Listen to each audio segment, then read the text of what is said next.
Welcome to Bitcoin Escape Plan. I am back to record this video after it didn't work last time. As always, we start off these charts with the 4-hour time frame. We'll be getting into later in the video what's going to happen on the monthly SMA. Very important. That's for Wednesday. You're not going to want to miss that. Super important. But in the short term, there's a couple key things that are jumping out on the charts. We've talked about this level a million times already. This is 90.4K. We have had a reaction to it as early as this morning and then have started to give it back again.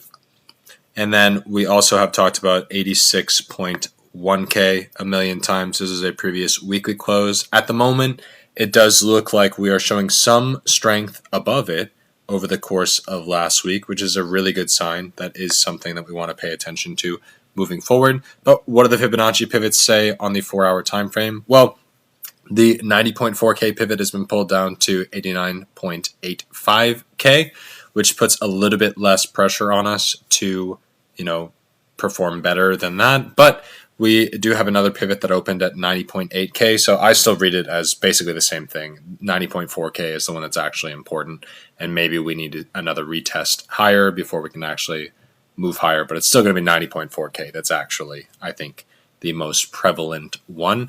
In the midterm, we have 88.25K. Now remember, on the higher time frames, we do need to see, I believe, 88.9. That's for the monthly time frame. So really anything below about here, we're in trouble if we're over there on Wednesday. Forgive the construction noise in the background. And I don't know if I turned off my fire alarm beep thing. I'm so sorry. I'm going to have PTSD over that moving forward. Anyways, so over here, 86.6K, slightly higher than the 86.1K pivot that I mentioned before. And yeah, like that one, that 86.1K is a weekly close, whereas this is a 4-hour pivot. So this one's going to have a lot less relevance in the longer term time frame. However, more relevance in the short term. As you can see, we already wicked right down to it. And as of the time of this recording, it does look like we are failing the 4-hour SMA once more and are probably going to retest it. So you're going to definitely want to pay attention to a reaction there. If there's weakness, we're going to drop down to that 85.7K pivot, which we have talked about, I believe, 2 weeks ago was the last time that we saw that. Because we actually did. Again, we showed some strength over the course of the last week, but it's not really going to matter once we jump into the main topic of today's video, which is this guy right here. Will the monthly SMA close below the point that we need to see it at? And we just don't have enough evidence to prove that this is going to be a bullish movement. Why? Why do I say that? What is the other evidence that we have on the chart that would indicate that? So if we go back all the way to 2021, this is the last time that we touched the monthly SMA in a similar fashion to how we are doing now. We don't want to look at this guy. We want to look at this guy. The only other example that we have is over here in 2018. After, again, what happened? We had a peak.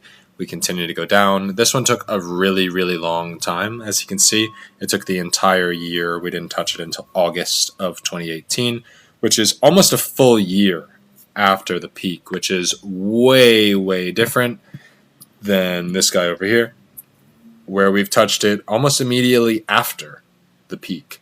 So talk about the difference between like a 9 to 12 month amount of time that's being shortened into a 1 month amount of time. Not a great sign for Bitcoin. So the only other example that we have is this guy over here. If we correlate this mid 2021 drop to this mid-2025 drop that we had, where it had a strong reaction above the SMA in both instances, and then rode to a new all-time high before then touching the SMA. And then what happened?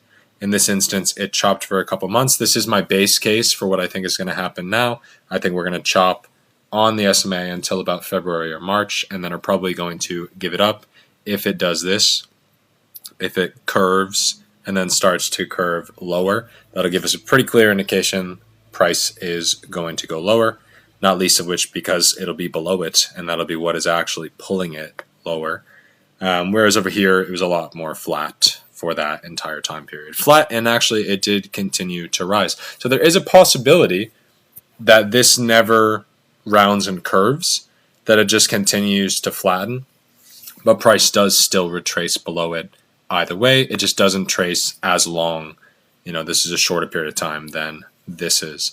So that's our best case scenario, is that we're going to have a shorter amount of time that we are below the monthly SMA than in previous times. But every time we touch it, we're pretty much going to stay below it until we're ready to push back above it. And then we stay above it for a really long time, but anytime that it does touch it, there's only, I don't know, maybe 5 instances on the chart where it even touches it to the downside specifically, and then has a major reaction to it.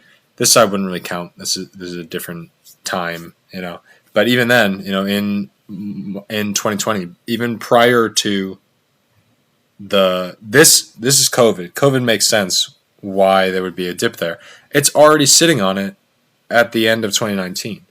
And maybe there's an argument where without COVID, it would have recovered quicker here instead of all this time consolidating before it starts to rise again. So obviously we have no control over black swan events just happening randomly from time to time.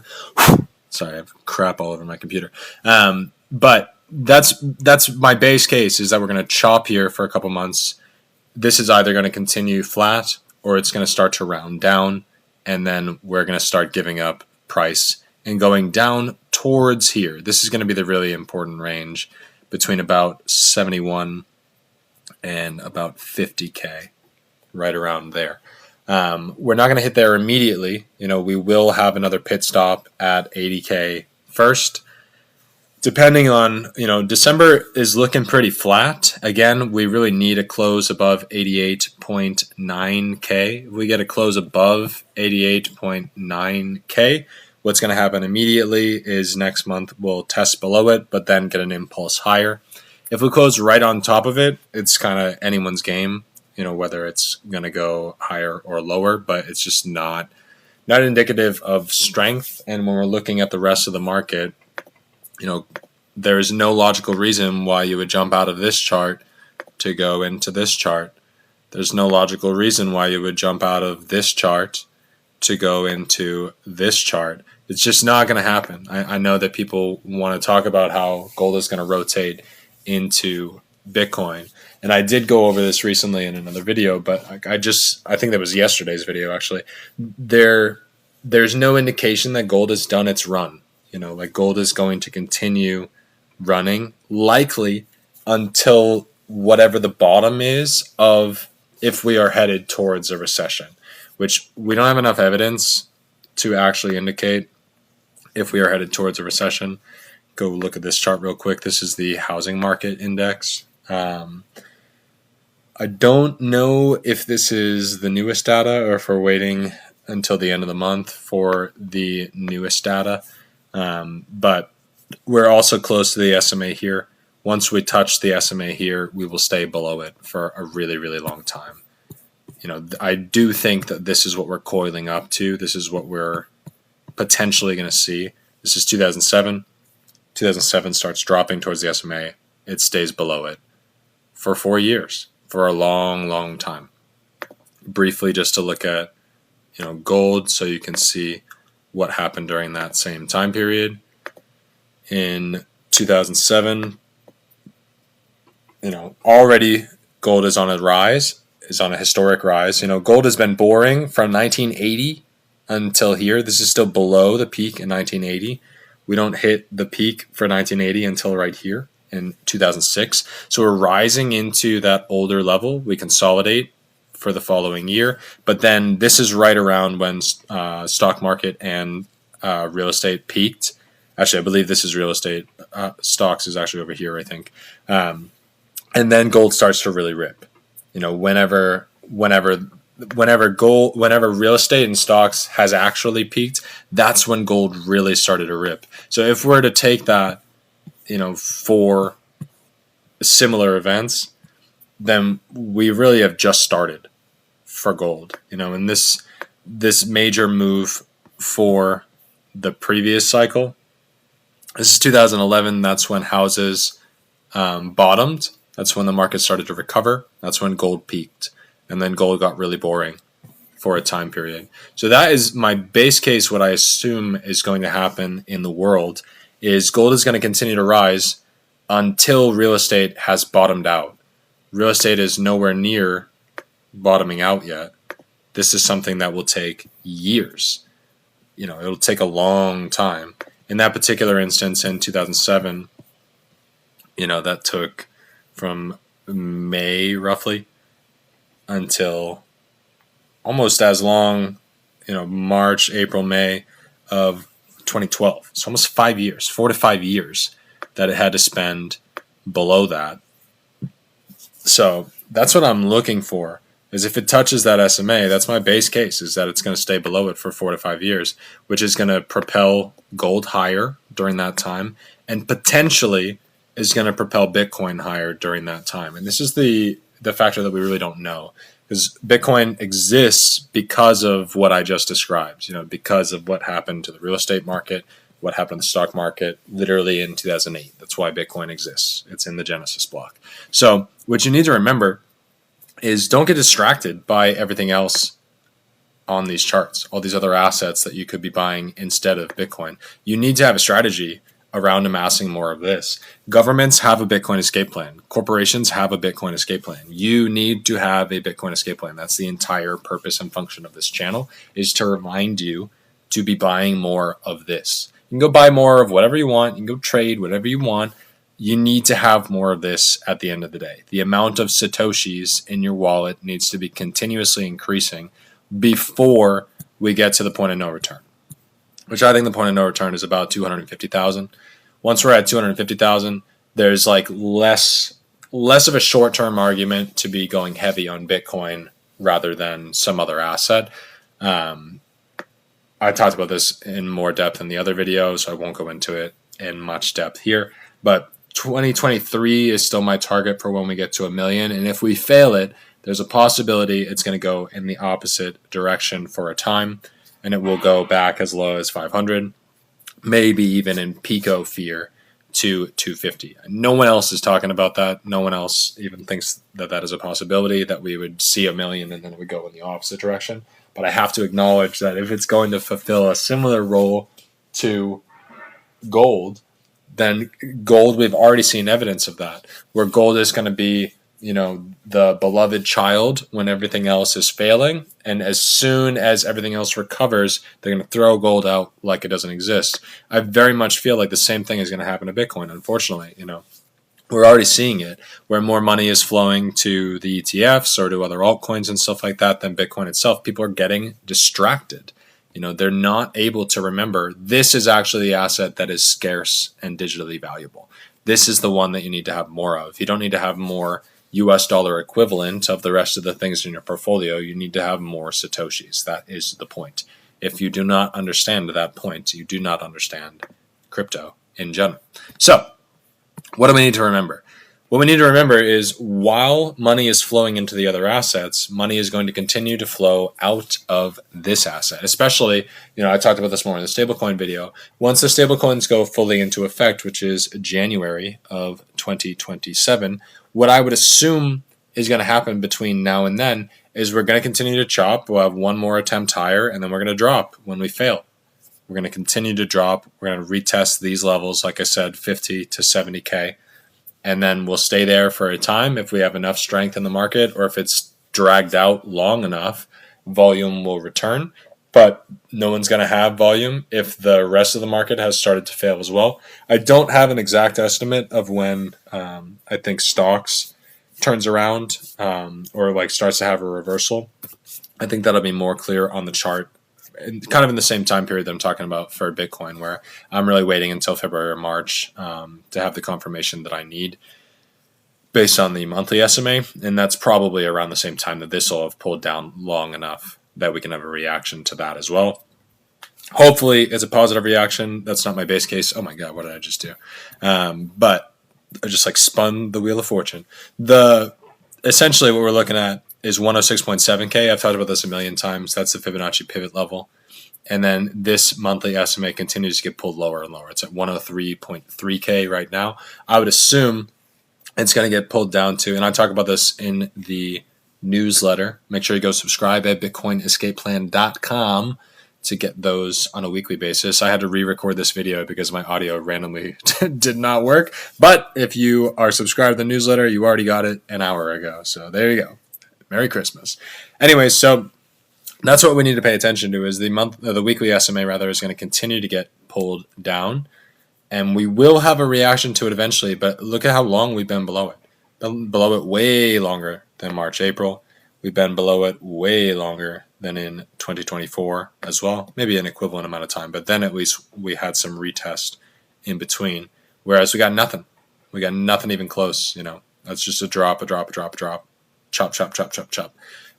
We have nothing to indicate that we are magically going to go above it. Whereas over here, this is 2022.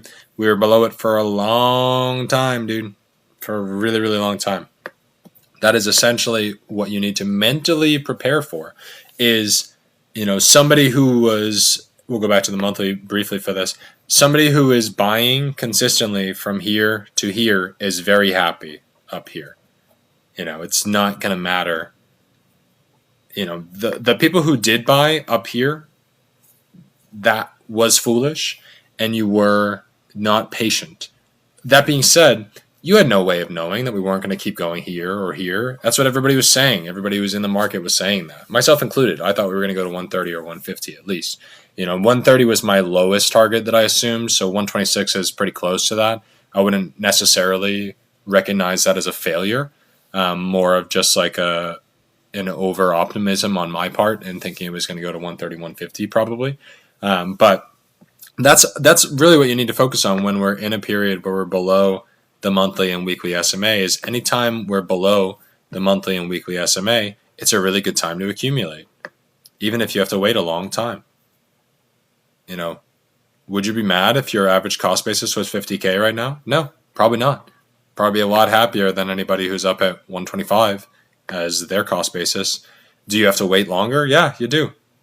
That's 2022. So you'd have to wait 3 years and you'd be at just barely a double at the moment on your money, which is not quite, the meteoric gains that people are promised in crypto. But I think this is where I think people really get confused is, like I started over here. I started right here. That's when I started buying Bitcoin. I had $200 and I didn't really pay that much attention after it peaked. I thought, oh, wow, this thing goes up quick, and then it drops back just as quick. And I probably did stay right around flat for most of that time until we dropped in late 2019, which I was not paying attention to. I had serious mental health issues that were going on around here, so I wasn't focused on it. And then by the time we're in 2020, I was paying attention again, and started really paying attention around here, and that's why I ended up making a lot of money last cycle, before having it all taken away during Celsius.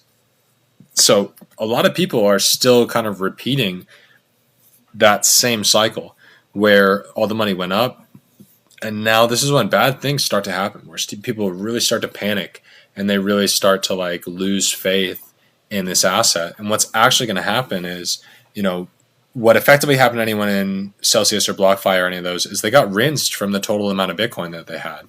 The amount of Bitcoin that they had going in was way higher than the amount of Bitcoin that they had going out. Forget the amount of dollars that they had. The amount of Bitcoin that they have is dramatically reduced. So that's what you really need to focus on moving into this part of the cycle now, is you need to find a way to not dramatically reduce the amount of Bitcoin that you have. Whether that's buying option contracts that say that the price is going to go down, even though your Bitcoin value is going to go down, you're at least not having to reduce your Satoshi value and are profiting off of the price going down, theoretically.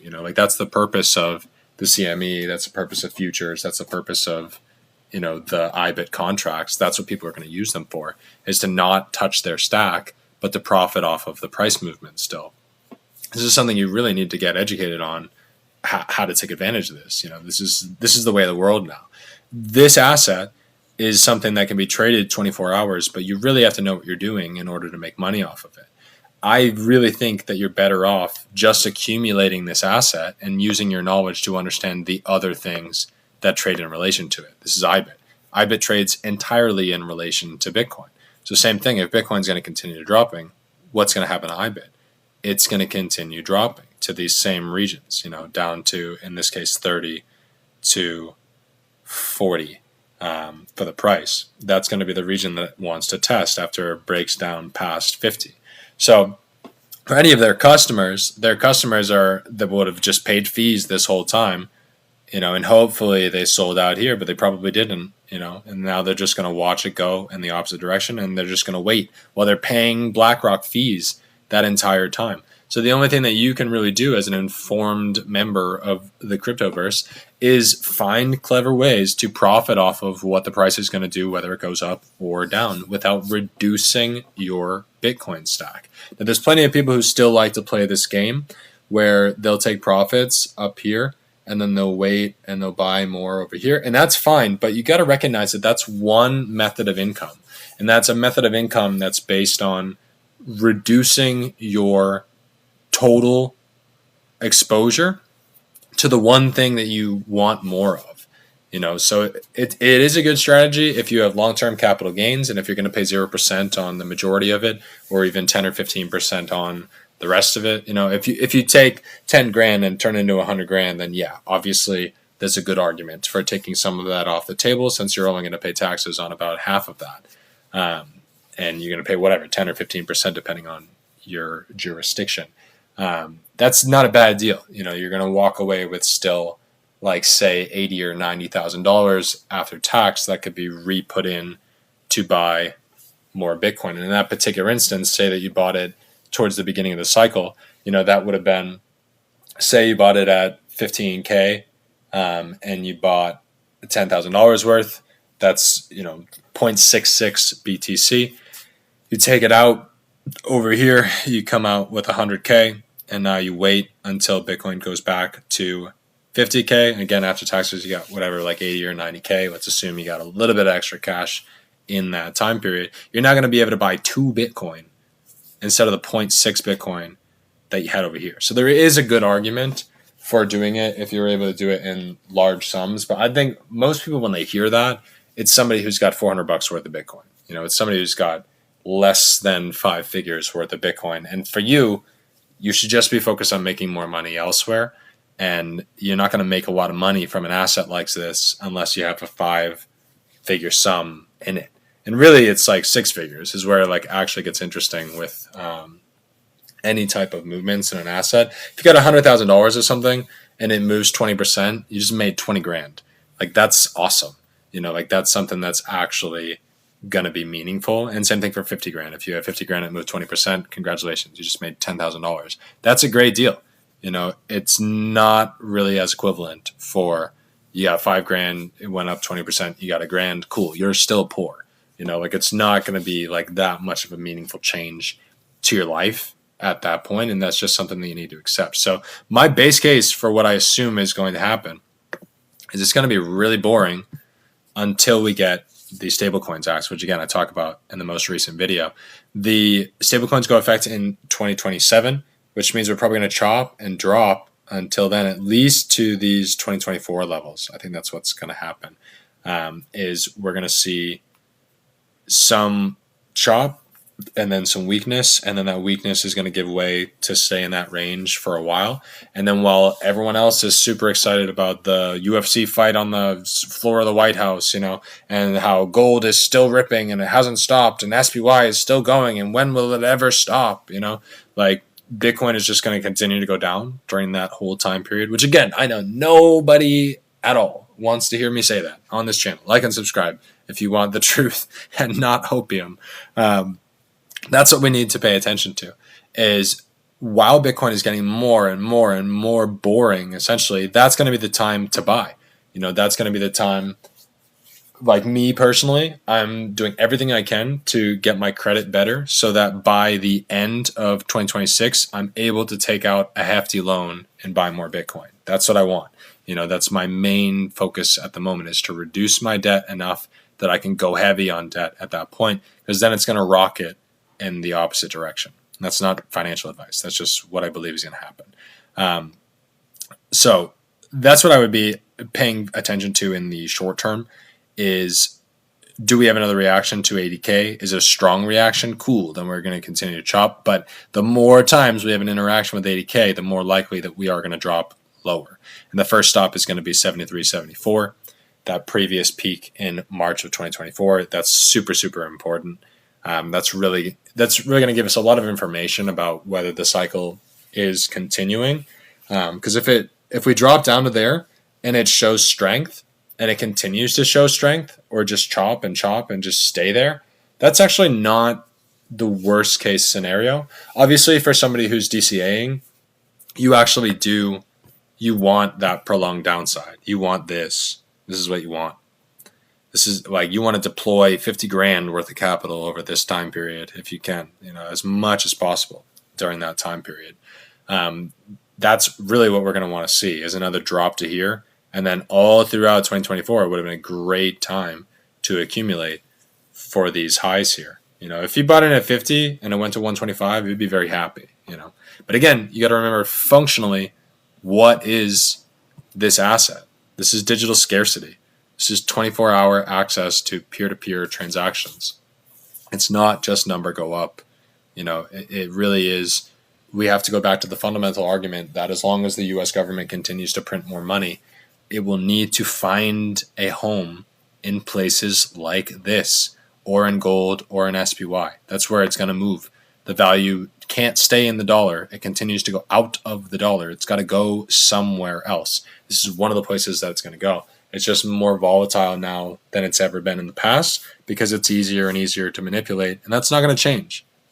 People might say that, crypto is becoming less kind of like, I don't know what the word is, like fringe, like it's becoming more mainstream now. And that's correct. That is reality. What's happening is more and more money is flowing in the world in general on the blockchains, and less of that will go to Bitcoin over time.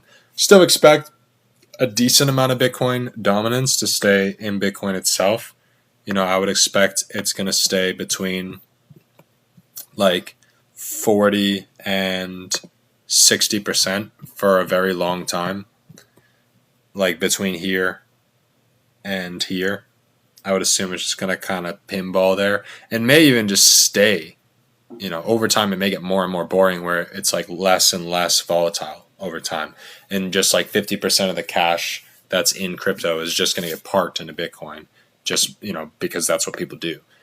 I talked about this more in the stablecoin video, but that's really what I think is going to happen. Is they're going to need, I'm JP Morgan Chase, and I just printed a ton of money in order to give my customers access to these stablecoins.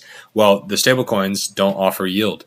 So if I'm going to have my customers just park a bunch of cash into these stablecoins, then what are they going to do with the money? Because it's not earning yield. So why, as a customer, am I going to sit in $300,000 worth of stablecoins when I could be earning 4% on that $300,000 in a savings account?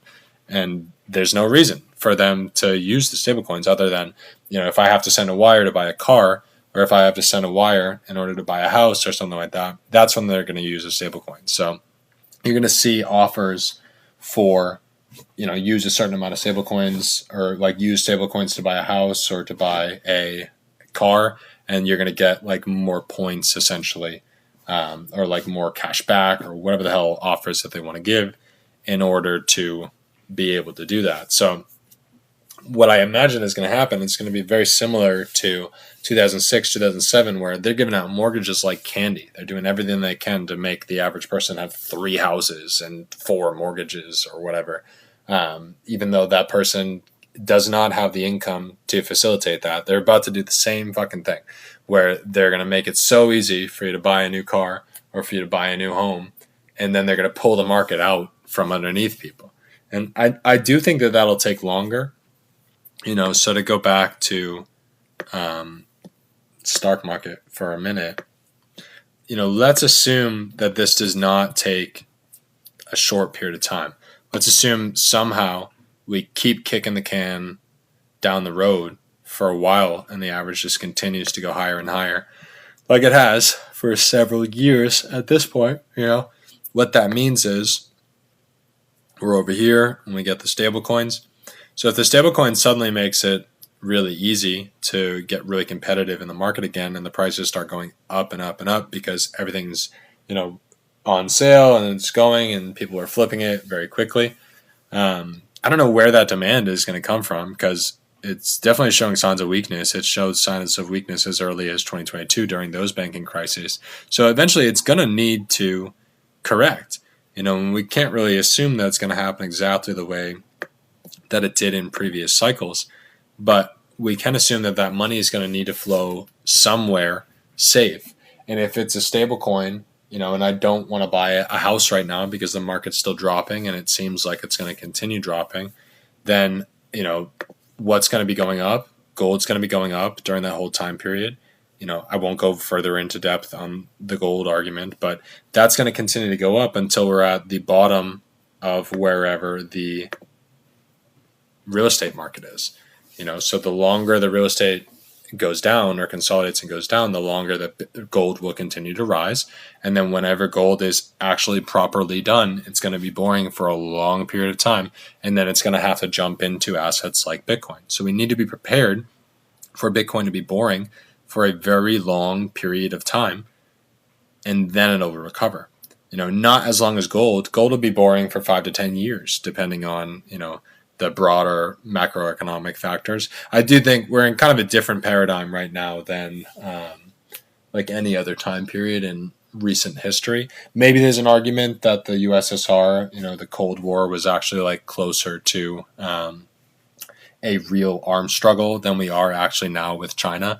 But as long as there's still tension between the US and China, gold is going to continue to rise forever. And now Bitcoin is like the closest argument to that in a digital standpoint. So it's very likely that over that time period, as faith is taken away from assets like the dollar or the Chinese renminbi, it's going to go towards scarce assets like gold, Bitcoin, real estate, stocks, etc. Stocks aren't really scarce, but whatever. There's still value locked behind it. So what are we looking for in the coming months? We are looking for strength at the monthly SMA, which we currently don't have. On the daily, same thing. We've just been failing consistently since October. This is not an indication of strength, and we need to be prepared for it to drop and drop and drop and make attempts and drop and make attempts and drop and make attempts and drop for a long period of time. Like, this wouldn't have been super easy to short either, because you would have spent long times where it was boring and you weren't actually making any money in shorts, and then it randomly dropped, and that's where you made all your money. So it's not the easiest thing to be able to time in the middle of the market. You're really better off if you had anyone who took a short, obviously at the highs, they're chilling right now. So if I were looking for a short opportunity now, it would be off of the levels that I was saying on the higher time frames. It would be paying attention to, do we have another reaction to 96, or do we have another reaction to 106.7? And if we have a negative reaction to either of those, that's a good time to add a short and just to let it run. So that's what I'd be looking at in the short term. I have no idea how long this video went. I definitely talked longer in the other one. So sorry. What the hell did I just click? Oh, I went to iBit. So sorry that the other one got deleted. Something was wrong with my microphone. Like and subscribe if you are enjoying this analysis. Please leave a comment down below if there's something specific that you want me to go over, or a certain question that you want me to cover. And yeah, thank you so much for watching. Go check out the newsletter at bitcoinescapeplan.com. And I'll see you in the next one on Wednesday. Going to be really important for that one. I'm not sure what the paid newsletter topic is yet, but I will briefly touch over the monthly close for Bitcoin during that time. I may even wait later in the day to send that email just to actually get the full value of the monthly close in that video. So, like and subscribe. Thank you so much. Bye-bye.